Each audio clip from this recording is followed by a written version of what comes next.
السلام عليكم ورحمة الله وبركاته. حبايبي، أحلى متابعين في الدنيا. النهاردة هعمل معاكم وصفة من أقرب الوصفات لقلبي. هنعمل مع بعض البطاطس البيوريه.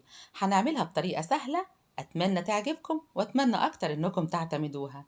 يلا نسمي الله ونبدأ مع بعض. عندي كيلو إلا ربع من البطاطس، قشرتها غسلتها وقطعتها، تقدروا تقطعوها أي تقطيعات انتوا حابينها. غطيتها بالمية وهرفعها على النار من غير أي إضافات. يلا بينا نعمل العصاج بتاعنا. هنحتاج لمعلقة من الزيت، مكعب من الزبدة، هننزل عليهم بربع كيلو من اللحمة المفرومة. وعايزة أقول لكم إن لكل كيلو بطاطس بنحتاج ربع كيلو من اللحمة المفرومة، ده مناسب جدا. هننزل عليهم ببصلاية متوسطة بشرها ناعم، وهنقلب ولا أسهل من كده. وصفة سهلة وبسيطة وبجد طعمها حلو قوي. دلوقتي بقى هنيجي للتوابل بتاعتنا، واللي هتكون عبارة عن ملح، فلفل أسمر، وخلطة السبع بهارات اللي ممكن نستبدلها بأي بهارات متاحة عندنا أو نكون بنحبها. هننزل عليهم بمعلقة كبيرة من صلصة الطماطم، وهنقلب ولا أسهل من كده. بعد كده بقى هجيب جزراية هبشرها بالمبشرة وهنزل بيها، بجد بتدي وصفتنا طعم حلو قوي. دلوقتي بقى هنزل بميكس الفلفل بتاعي، فلفل ألوان وفلفل رومي بارد. لو مش متاح عندنا ممكن نستخدم الفلفل الرومي البارد، برضو بيدي طعم حلو للوصفة. وهنقلب ولا أسهل من كده. أكيد شايفين إن الكمية تضاعفت معانا وبجد طعمها حلو قوي.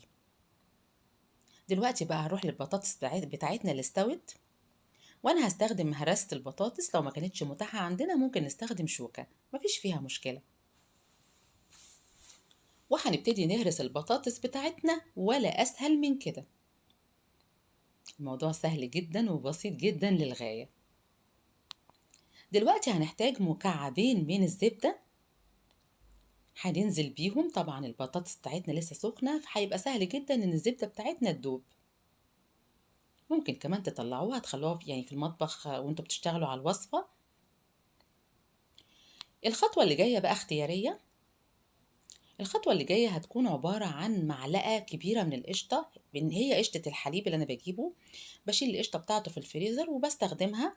لو ما كانش متاح يا جماعة عندنا مفيش فيها أي مشكلة. أنا هنزل بمعلقة القشطة زي ما انتوا شايفين كده، وهنقلب ولا أسهل من كده.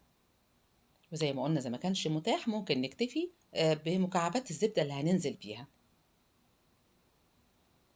وبنقلب كل المكونات مع بعض. ودلوقتي بقى هننزل بمقدار من الحليب.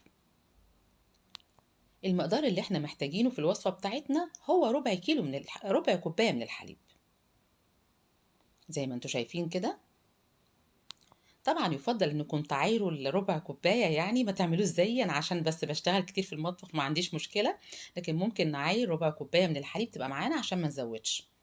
وبنقلب ولا اسهل من كده.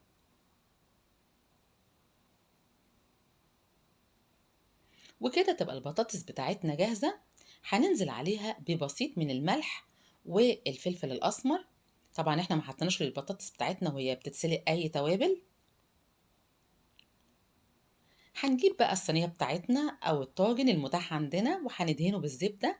هننزل بكمية البطاطس عليها العصاج بتاعنا، وهنكمل الصينية بتاعتنا ببقية البطاطس. وهننزل بقى على وش الصينية بالجبنة الموتزاريلا. بجد بتديها طعم حلو قوي، وممكن كمان نستبدلها بالجبنه الرومي. مع الجبنه الموتزاريلا بنزل ببسيط من البقسماط، لو جبنه رومي ما بنحطش بقسماط.